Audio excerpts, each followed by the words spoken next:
Hantaran yang sama. Suasana riuh rendah dan sibuk terasa saat Lila memasuki tenda itu. Lila terkagum-kagum melihat dekorasi pesta yang mewah. Lampu gantung, kelambu satin dan aneka bunga artifisial ditata dengan apik menambah kemewahan dekorasi tenda pernikahan itu. "Wah, ini tamu agungnya baru saja datang," seru Bipur dengan nada sinis. Senyum lebar tersungging di bibir merahnya. Ia berjalan pelan karena terhambat oleh lilitan jarik Prada dan kebaya pas badan yang membalut tubuh padatnya. "Ayo, Lila, kapan mau menyusul?" tanya Bipur berbasa-basi sambil tersenyum pada Lila. Senyum yang menjadi seringaian sinis saat wanita itu berpaling dari Lila. "Akad nikahnya sudah selesai ya?" Bapak bertanya sambil menghampiri paman. "Belum Kang," jawab paman.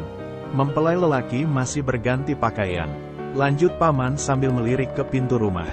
Bapak menatap ibu yang tampak mengamati ruangan pesta itu. "Pengantin prianya terlambat banget," ibu berkata pelan. "Masa cuma beda RT saja bisa terlambat datang?" Sambung ibu lagi.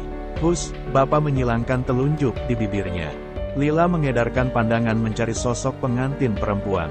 Sari duduk di ruang tamu ditemani beberapa gadis pengiring pengantin. "Ayo, kita temui Sari." Ibu lebih dulu menarik tangan Lila sebelum gadis itu beranjak mendekati sepupunya itu. Mereka berjalan melewati sebuah meja besar di sebelah pelaminan yang masih kosong itu. "Lila, lihat," seru ibu pada Lila sambil melirik meja yang penuh hantaran pernikahan itu. Lila termangu menatap boks kaca berisi barang seserahan pengantin itu. Hantaran itu sama persis dengan hantaran yang pernah diberikan Dimas untuknya. Bahkan Lila masih hafal warna dan barang apa saja yang ada di hantaran itu. "Berarti hantaran itu diminta lagi untuk melamar Sari," bisik ibu sambil menggelengkan kepalanya. "Lamarannya lengkap ya, Mbak," seru Bibi Purwati sambil berjalan mendekat. Dengan antusias ia menunjukkan aneka hantaran itu. "Dimas memang royal pada Sari, lihat ia memberi satu set perhiasan emas," seru Bipur antusias. "Iya, banyak sekali hantarannya, ya," seru ibu antusias. "Sama persis dengan hantaran Lila dulu, ya," sambung ibu lagi.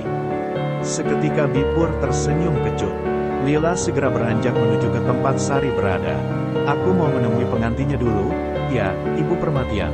Sekalian mau nanya, apa ukuran sepatu dan bajunya sama dengan ukuran Lila?" lanjut ibu sambil berjalan mengikuti Lila yang lebih dulu mendekati Sari. Seketika para gadis pengiring pengantin yang kebanyakan masih merupakan saudara dan tetangga kampung itu berbisik-bisik. "Selamat, ya," Lila menyalami Sari yang tersenyum pongah. "Makasih udah datang," sahut Sari sambil mengelus perutnya. "Makan dulu, mumpung banyak makanan itu," imbuh Sari lagi. Lila hanya tersenyum menanggap ucapan Sari. "Tenang saja, nanti saja aku makan. Takut gak cukup buat hidangan para tamu nanti," ucap Lila sambil berjalan beranjak menjauh. Sari melengos kesal. Rizal melihat lagi jam yang melingkar di pergelangan tangannya. "Ini semua gara-gara ibu," rutuknya kesal. Kalau ibu tidak berkeras menyuruh ia mengantar keluarga Pak Men kondangan, Rizal pasti tidak akan kepagian datang ke pesta pernikahan. Dan ia terpaksa harus duduk menunggu pengantin pria berganti baju. "Gimana sih, acara kok bisa telat 1 jam? Rizal menangkap suara seorang tamu yang duduk tepat di hadapannya. "Entahlah, padahal tamu lelaki masih tinggal satu kampung juga," sahut wanita yang lain. "Kelihatan banget pernikahan tanpa persiapan matang. Acara telat, tadi penghulu juga telat dan para tamu yang dirugikan." Wanita yang lain ikut berkomentar. Rizal menikmati saja obrolan itu untuk menghilangkan rasa jenuhnya. "Kurang persiapan atau gimana ya?" wanita berambut pendek itu bertanya. "Iya, serba mendadak," timpal suara lain. Sari dan Dimas segera saja menikah setelah Dimas membatalkan pertunangan dengan sepupu Sari. Obrolan semakin seru hingga para ibu yang duduk berjajar itu kini memutar tubuh agar bisa bergabung mengobrol dengan orang yang duduk di deretan belakang mereka. "Pasti ada apa-apa nih. Lihat Sari kelihatan lebih gemuk dari biasanya," bisik seorang ibu dengan riasan tebal itu. "Kalau aku sih, kasihan sama si Lila," komentar ibu yang lain. "Iya, Lila pendiam, kalau Sari kan emang dari dulu ngomongnya selangit." Wanita dengan potongan rambut bob itu kembali menimpali. "Kelihatan banget kalau keluarga Bu Eni gak dianggap, ya," ibu berbadan kurus itu berkata. membuat pandangan para ibu-ibu itu tertuju pada Bu Eni yang sedang berbincang dengan para saudaranya. Iya, cuma Bu Eni dan keluarga Pak Men yang gak pakai seragam ya. Wanita itu menatap dengan wajah simpati. Enggak apa-apa lagi Bu Haji. Baju Bu Eni dan Lila malah lebih bagus loh, timpal seorang ibu sambil tersenyum. Iya, sih, tapi kayak enggak bagus sesama saudara begitu, kelihatan Bipur tidak akur dengan Bu Eni. Wanita setengah baya itu ikut berkomentar. Aku yakin, batalnya pertunangan Lila pasti karena ulah keluarga Sari, nih.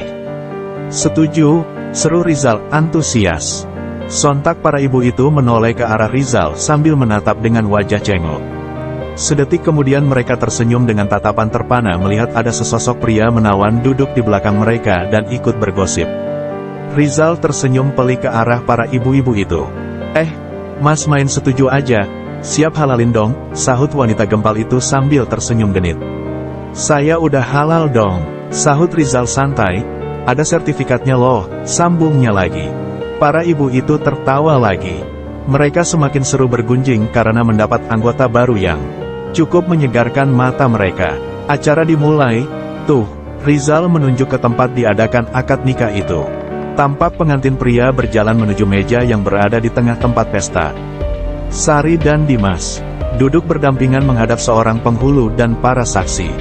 Dimas tampak gugup sementara. Sari tampak berusaha duduk nyaman dengan kebaya yang terlihat menempel ketat di tubuhnya itu.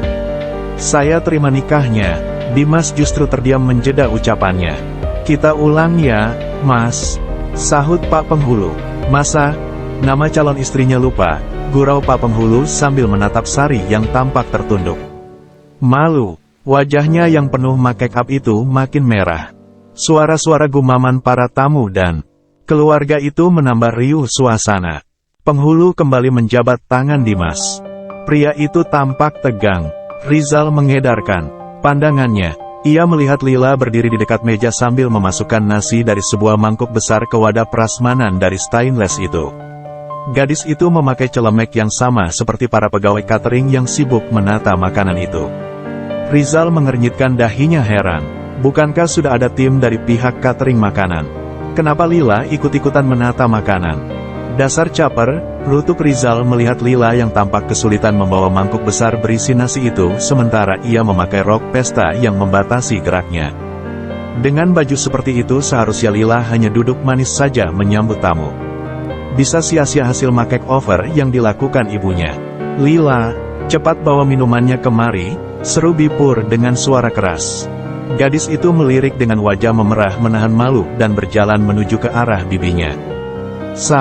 Gara-gara kamu nih, seru Bipur kesal. Aku jadi gak tahu proses akad nikah putriku. Omel Bipur kesal. Lah kenapa juga bibi ngikutin dan ngeliatin saya terus? Lila balik bertanya kesal. Akhirnya hilang juga rasa hormatnya pada bibinya itu. Ia beranjak juga sambil membawa kardus berisi minuman kemasan itu. Ia juga tersinggung dibentak-bentak bibinya tanpa alasan jelas itu.